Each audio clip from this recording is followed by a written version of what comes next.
nek orang pemilu Ngapain ya? Sekarang kita menganut sistem continuous list. Artinya itu setiap saat dimutakhirkan. Mengapa berubah menjadi model continuous dan Permasalahan di pemilu 5. Oke. Saya menemukan ada 6. Ada 6 permasalahan di pemilu 55 yang terjadi terkait daftar pemilih.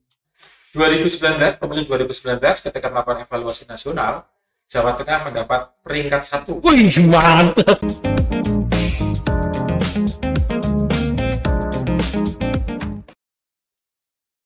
Assalamualaikum warahmatullahi wabarakatuh. Selamat pagi, siang, sore, dan malam untuk sedulur KPU Banyumas. Jumpa lagi dengan saya, Imam Arif Setiadi, Ketua KPU Kabupaten Banyumas, dalam program Ngodemas, edisi Dialog Tokoh. Pada kesempatan kali ini, kita menghadirkan tokoh yang sangat sibuk, karena di tengah kesibukan beliau berkenan hadir di studio dalam bincang-bincang tokoh.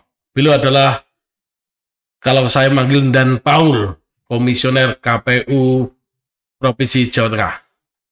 Apa kabar, Dan Paul? Sehat. Siap. Ini Dan Paul. Nama lengkap siapa ya, Dan? Paulus Widiantoro. Paulus Widiantoro nih. Komisioner KPU Provinsi Jawa Tengah, Divisi Data dan Informasi. Data dan Informasi. Kita akan bincang-bincang dengan beliau seputar tentang aktivitas beliau selaku komisioner. Dan Paul, untuk aktivitas ini kan tidak ada pemilu, Ya. Di tahun 2021 tidak ada pemilu, tidak ada pilkada. Aktivitas atau program Datin yang dijalankan apa saja ini? Ya, jadi saya adalah Divisi Data dan Informasi, sering disingkat Datin. Saya yang mengurusi terkait dengan daftar pemilih di KPU. Oke. Nah, ada pertanyaan, nek orang pemilu Ngapain ya? Masa daftar pemilih harus Ya. tetap otak-atik?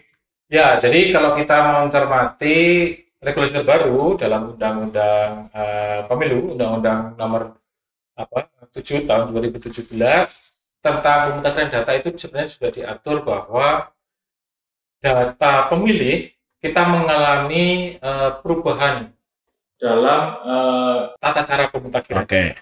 Selama Selama ini KPU Indonesia dalam pemutakhiran data menganut periodic list.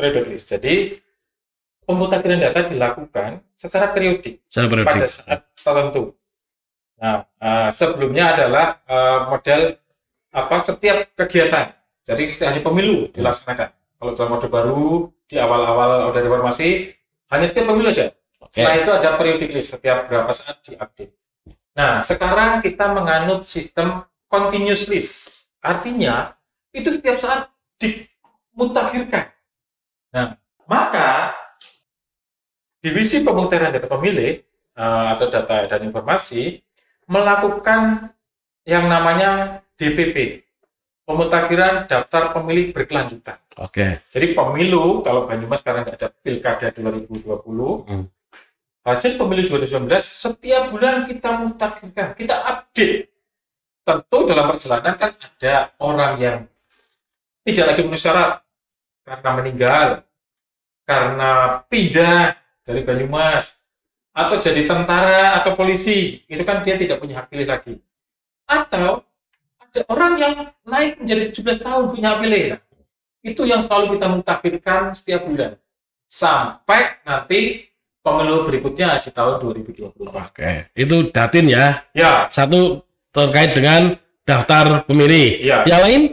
Ya, tentu kita karena data ya, tentu kita memelihara data-data kepemiluan. Oke. Jadi pemilu kan selalu menghasilkan dokumen, menghasilkan sejarah-sejarah yang harus kita pelihara. Baik itu terkait dengan proses menjelang pemilu, proses pasca pemilu, termasuk yang paling bisa kita openi data itu adalah perolehan suara, infografis misalnya. Dan Banyumas dia pemilih lanangi pira. Itu ada ya di Datin itu ya? ada, kita openi terus. Betul. Lalu dari daftar pemilih ini yang tercatat di Banyumas umur 17 sampai 30 berapa? 30 sampai 40 berapa? 40 sampai 50 ke atas itu juga kita infografisnya. Dari daerahnya, kecamatan ini berapa? Kecamatan ini berapa infografisnya? Tentu kita apa ini? Lalu hasil pemilunya. Perolehan di dapil ini berapa? Dapil ini berapa? Itu yang kita pelihara. Itu yang divisi Jatim. Oke, sedulur KPU Banyumas, ini KPU baik provinsi RI dan kabupaten kota menyediakan data-data dan dokumen tentang kepemiluan. Monggo kalau sedulur KPU Banyumas punya apa ya? Punya minat ataupun ada perlu ataupun lagi penelitian, silakan unduh bisa ya? Bisa unduh. Sekarang sudah zamannya modern, tidak perlu misalnya, wah saya tidak sempat datang ke kantor KPU Banyumas. Bisa. Ataupun datang langsung lah silaturahim ngopi-ngopi. Oke, dan Paul ini tadi disampaikan di awal bahwa pemungutan data pemilih ada 2 model. Satu periode. 3 model sebenarnya. 3 model apa aja? Ya, 3 model. Yang pertama adalah setiap ada kegiatan. Jadi lalu periodik. Berapa periode? Nah, sekarang yang kita terapkan adalah continuous list. Ini berbeda ya modelnya. Berbeda. Model penjelasan gimana, Mas? Ya, kalau yang model yang dulu, zaman pemilu dulu kan hanya setiap pemilu aja ada pemutakhiran. Oke. Masuk tahapan lah ya, tahapan. Lalu yang periodik itu setiap misalnya setahun sekali dimutakhirkan baru update. Nah, sekarang continuous setiap bulan. Sehingga misalnya DPT Banyumas pira siki. Nah, bulan ini berapa? Bulan lalu berapa? Bulan depan sudah berapa? Itulah continuous. Mengapa berubah menjadi model continuous? Dan ya, mungkin sebelum KPU Banyumas ada yang tanya itu. Karena pemutakhiran data pemilih, kalau teman-teman KPU Banyumas tertarik untuk itu, coba di googling permasalahan di pemilu 5. Oke. Saya menemukan ada 6 permasalahan di pemilu 55 yang terjadi terkait data pemilih. Ternyata di pemilu 55 sudah ada permasalahan, antara lain terkait dengan pencatatannya, bagaimana orang asing, lalu ketika orang pindah, ketika yang macam-macam, ada 6 permasalahan saya catat. Nah, dari 55 pemilu Orde Baru memang tidak tampak ya, tidak boleh protes. Reformasi itu selalu ada terkait dengan permasalahan data pemilih. Misal, ada orang sudah meninggal sekian tahun, jadi Indonesia terus, itu juga terjadi. Orang sudah pindah, orang datanya salah, masih abadi. Nah, itu yang mau diputus mata rantainya dengan continuous list. Jadi tentu secara psikologis, orang ketika sedang repot dengan tahapan, ketelitiannya akan berkurang. Tapi dalam masa yang tidak terlalu repot ini, orang lebih telaten untuk melihat data. Oh, Mas Imam ternyata NIK-nya salah, kita perbaiki. Oh, si A itu ternyata sudah pindah dari Banyumas ke Cilacap, maka ini harus kita coret. Nah, hal seperti itu tuh kita pelihara, sehingga nanti pada saat melakukan pemutakhiran data dalam rangka pemilu 2024, data penyandingnya, karena Undang-Undang Nomor 7 Pasal 202 Ayat 1 itu mengatakan bahwa DP4 disandingkan dengan daftar pemilih tetap pada pemilu terakhir yang dimutakhirkan. Inilah pemutakhiran ini. Jadi besok DP4-nya disandingkan dengan data yang sudah update. Oke. Tidak data lama. Bayangkan 2024 pakai data 2019 5 tahun yang lalu. Kalau sekarang berkelanjutan lah ya. Ya, setiap bulan. Pemutakhiran daftar pemilih berkelanjutan ya tiap bulan. Oke.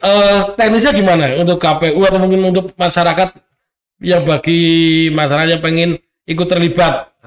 Ya, jadi KPU kabupaten kota masing-masing itu melakukan pemutakhiran. Jadi basisnya DPT yang terakhir berarti di sini. Kalau Banyumas 2019 lalu tiap bulan dimutakhirkan. Oke. Nah, ketika ada perubahan itu segera dieksekusi. Misalnya ada di satu keluarga, anak saya bulan ini ulang tahun ke-17, artinya sudah masuk pemilih. Segera sampaikan kepada KPU, bisa lewat email, bisa lewat apa. Anak saya ini, berikan datanya, nanti segera dicatat oleh KPU Banyumas di TPS mana dia tercatatnya. Atau sudah ada yang pindah, atau meninggal, atau menjadi TNI Polri.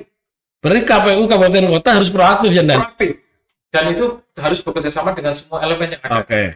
Yang memungkinkan punya data itulah ya. Ya. Yang utama seharusnya pemerintah dalam hal ini Dukcapil. Dukcapil ya yang utama. Lalu juga jangan lupa bahwa dalam Dukcapil saya punya asumsi bahwa untuk Jawa Tengah 99% anak muda usia 17 tahun ada di lembaga pendidikan. Oke. Kalau di lembaga umum berarti Dikpora, Dikpora atau di Kemenak. Oke, benar. MA, MAN, atau mungkin di pesantren, bisa kan ada. Betul. Nah, di sana datanya lengkap, tinggal itu kita himpun. Juga dengan TNI Polri ya, terkait dengan TNI Polri, angka masuk dan pensiun. Ya. Termasuk kalau Banyumas ada dengan pengadilan agama itu. Oh iya, pernikahan. Iya. Tapi sekarang kan sudah semakin berkurang lah. Pernikahan usia di bawah 17 tahun. Artinya harus proaktif itu ya. Iya.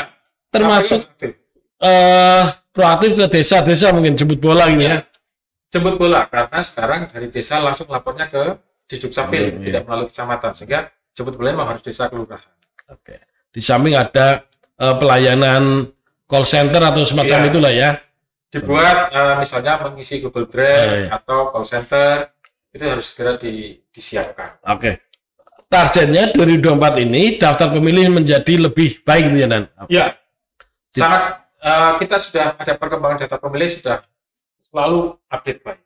2019 diakui bahwa daftar pemilih atau kartu pemilu daftar pemilih yang cukup bersih. Walaupun harus kita jujur tidak 100% sempurna, tetapi sudah di atas 98%. Tidak ada kayak dulu lah ya, siluman itu awal-awal pemilu era negara itu lah ya. Karena waktu itu apalagi sekarang ada yang namanya sistem informasi yang namanya SIDALI. Oh SIDALI, gimana Dan? SIDALI? Jadi memang amanat undang-undang bahwa untuk pemutaran data dipasari dengan sistem informasi yang aplikasi yang disebut SIDALI. Oke. Jadi pemutahiran data selain dilakukan secara manual ketika coklit, hasilnya dimasukkan dalam sistem yang SIDALI. Nah, gunanya SIDALI adalah supaya terintegrasi nasional. Jadi daftar penyusunan data pemilih Jawa Tengah, tata caranya dan hasilnya tidak akan berbeda dengan yang dilakukan di Papua. Nah, di situ di SIDALI ada saringan-saringan, misalnya ganda. Oke. Nama Imam Arif tercatat di Kecamatan A, Desa Z. Kecamatan Subang, Veteran. Mungkin juga tercatat di kecamatan lain bisa jadi ketika itunya. Nah, ketika ada nama yang sama, di SIDALI nanti bisa dicek. Oh, ternyata namanya sama, tapi nicknya beda, orangnya beda. Kan di Banyumas itu ada orang yang namanya sama persis. Dicek tanggal lahirnya. Nah, itu betul. Bisa jadi ada sama persis memang. Orang tercatat 2 kali, misalnya punya rumah 2. Nah, itu dibersihkan. Lalu yang berikutnya dengan SIDALI, akuntabilitas bisa dipantau publik. Jadi teman-teman bisa memantau. Jadi ketika Banyumas menetapkan DPT-nya 1.300.000 sekian misalnya, itu betul-betul DPT yang ada orangnya. Oke. Nama-namanya tercatat di SIDALI. Ketika ada sengketa, ditunjukkan dibuka. 1.300.000 sekian ribu itu siapa saja. Dari nomor urut 1 sampai yang nomor terakhir tadi ada orang. Berarti SIDALI itu bisa memastikan tidak ada data ganda ya? Ya, setidaknya data ganda itu tereliminasi. Tapi ganda itu harus melihat namanya disebut situ ganda sama persis. Oke ya. Kadang-kadang itu ditemuan ada temuan ganda, tapi kita cek di SIDALI orang yang berbeda, namanya sama. Bahkan saya menemukan orang yang nama dan tanggal lahirnya sama, tapi tempat lahir dan indikannya berbeda. Dan kita cek orangnya ada semua beda. Itulah gunanya SIDALI. Kita menjadi lebih mudah melakukan pengecekan. Oke, di pemilu 2024 basis data pemilih per TPS aja dengan 2019 atau gimana Dan? Ya, sampai detik ini hari ini kami melakukan SIDALI berkelanjutan. Jadi proses pemutaran data pemilih berkelanjutan itu juga ada SIDALI-nya sendiri. Itu sementara kita masih pada patokan undang-undang nomor 7 tahun 2017. Di sana diatur bahwa satu TPS 500 pemilih. 500 pemilih maksimal ya? Maksimal. Nah, itu bukan COVID atau ya, itu kondisi normal. Kondisi normal. Oke. Nah, sementara kita memakai itu dulu. Ya. Nanti kalau ada perubahan ya kita akan berubah. Dan di 2024 basisnya sama dengan TPS di 2019 itu Dan. Basisnya enggak, kalau 2019 kan 300 per TPS. Waktu itu masih kan. Nah, sekarang nanti kita menunggu regulasinya. Dan jelas di undang-undang yang masih sama sebenarnya 500. Oke. Kita sementara pakai 500. Untuk jumlah TPS di kabupaten masih acak kemungkinan dan tentu dinamis ya. Bisa jumlah TPS-nya per kabupaten. Iya, tentu bisa dinamis. Jadi 2019 misalnya sini 3.000 berapa sih? 3.181. 3.181. Sekarang dengan kondisi setiap desa ada penambahan sehingga jumlahnya sudah melebihi dari maksimal TPS, tentu harus nambah TPS. Bisa jadi bertambah. Oh gitu ya. Berarti dimungkinkan. Bisa memungkinkan ya. Termasuk jumlah per TPS 500 sangat mungkin sudah ada yang lebih 500 sehingga harus dipecah lagi. Oh gitu ya. Oke. Dengan pemutahiran data pemilih berkelanjutan ini, salah satunya boleh jadi tujuannya ben ora ana masalah meneh ya, dan masalah seperti itu. Kan banyak persoalan kepemiluan basisnya yang digugat data pemilih apa ya, dan kalau kemarin-kemarin ya, karena memang kita semua data pemilih itu kalau di tubuh seperti darah. Jadi dia yang mengalir kemana-mana. Ketika menetapkan jumlah kursi, itu kan dari jumlah penduduk di kabupaten itu. Ketika menentukan berapa TPS, itu bisa tahu kalau kita sudah tahu berapa jumlah pemilihnya. Menetapkan logistik itu juga berasal dari DPT dulu. Jadi banyak hal yang sebenarnya pernah dari DPT. Maka kalau DPT-nya sudah bermasalah, tentu pemilihnya akan bermasalah. Jadi sumber gugatan kenapa DPT? Karena itu sumber awal. Sumber awal dan menjadi dasar hitungan untuk tadi ya logistik. Misalnya pemilih hadir berapa? Betul. Berapa persen? Itu kan dilihat dari DPT-nya berapa. Betul. Maka kita harus hati-hati melakukan pemutakhiran data. Intinya sebenarnya sederhana. Kita hanya diminta mencatat WNI yang berumur 17 tahun pada hari H pemungutan suara. Bukan TNI Polri. Tidak dicabut hak pilihnya. Sederhana itu. Tetapi elemen lainnya kan ternyata yang administrasinya banyak. Betul. Persoalan juga kita nggak punya kaki dan nggak punya kaki sampai. Iya. Ini masalahnya sekarang. Kita nggak punya. Kadang-kadang ya kita tahu si A itu mungkin sudah 17 tahun. Ternyata kita nggak punya data NIK dan NKK-nya dia siapa ya alamatnya. Nah ini yang tadi Pak Ketua KPU mengatakan harus punya kaki untuk menjangkau karena Banyumas ada 27 kecamatan, 331 desa. Nah, itu butuh tenaga yang luar biasa melakukan monitoring di bawah. Yang selanjutnya dan berarti kalau ini si Dalih Jud ya namanya itu baru ya? Baru ini masih kita bintekan. Mungkin bulan depan baru di tahun 2021 ini ya? Malah baru beberapa bulan ini atau? Jadi si Dalih Jud ini adalah suatu proyek dari teman-teman ASN KPU. Oh bukan pihak ketiga ya? Bukan. Jadi ini betul-betul diciptakan dari pengembangnya adalah teman-teman ASN KPU seluruh Indonesia. Ketika itu ada surat yang ditulisnya bahwa siapa teman-teman KPU yang punya kemampuan IT untuk mendaftar kepada KPU RI, nanti akan diseleksi dan itu akan dikumpulkan untuk merancang suatu sistem informasi. Oke. Ini yang maksudnya sudah lucut ini. Oh sudah lucut. Ya. Dan sudah mulai dibintakan ya Dan? Ya. Akhir bulan ini harus selesai semua kabupaten. Ada berapa titik Dan di Provinsi Jawa Tengah? Jawa Tengah kita bagi ke 5 titik. Yang pertama Banyumas, besok saya ke Tegal untuk Pantura Barat, lalu Semarang Raya nanti di Salatiga, nanti Solo Raya di Kota Surakarta, dan Pantura Timur di Rembang. Terakhir Dan, sejauh mana keyakinan dan Paul ini terkait dengan data pemilih benar-benar valid atau terkait dengan data pemilih dan keyakinan terkait inilah pemutahiran data. Saya sangat meyakini bahwa untuk Jawa Tengah kita melakukan pemutahiran secara serius dan hasilnya tentu yang akuntabel. 2019 pemilih 2019 ketika melakukan evaluasi nasional Jawa Tengah mendapat peringkat 1. Wih, mantap. Data pemilih berkualitas tingkat nasional untuk level provinsi. 2019 provinsi, oke. Sedangkan level kabupaten kota se-Indonesia yang memenang juga salah satu kabupaten kota di Jawa Tengah. Jepara ya, Nanda? Oke, mantap nih. Sedulur kabupaten Mas, untuk di Provinsi Jawa Tengah, terkait dengan data pemilih, berdasarkan evaluasi tadi, kita terbaik lah ya. Nasional. Bukan KPU, tapi dari pihak luar. Penilai dari pihak luar. Dari LSM luar, nasional. 2019 dan kita provinsi kabupaten kota di Jawa Tengah tidak berpuas hati dan selalu kita update dan terakhir bukan Banyumas karena ini proses daftar pemilih berkelanjutan ya membutuhkan partisipasi masyarakat. Monggo masyarakat Kabupaten Banyumas, masyarakat Kabupaten Banyumas untuk proaktif lah, bantu kami ya untuk melaporkan kalau ada anggota keluarga yang sudah 17 tahun atau kawin muda, ya sudah meninggal, pindah atau menjadi TNI Polri atau pensiun dari TNI Polri. Itu bisa menghubungi media sosial kami atau di website kami atau datang ke kantor kami. Begitu juga pelayanan di KPU kabupaten kota yang lain sama ya dan sama. Itu sedulur KPU Banyumas. Mungkin terakhir dan ada yang bisa disampaikan kepada sedulur KPU Banyumas. Baik, kepada sedulur KPU Banyumas, saya sangat mengharapkan kerjasama dari panjenengan semua untuk mendukung pemutakhiran data pemilih berkelanjutan. Maka kalau panjenengan berkenan, jangan lupa untuk follow akun media sosial dari KPU Banyumas, Instagram, TikTok, Spotify, Facebook, dan Twitter, serta jangan lupa subscribe channel YouTube KPU Banyumas. Di sana nanti panjenengan bisa mengkomunikasikan dan bertanya atau memberi masukan terkait dengan pemutakhiran data pemilih berkelanjutan.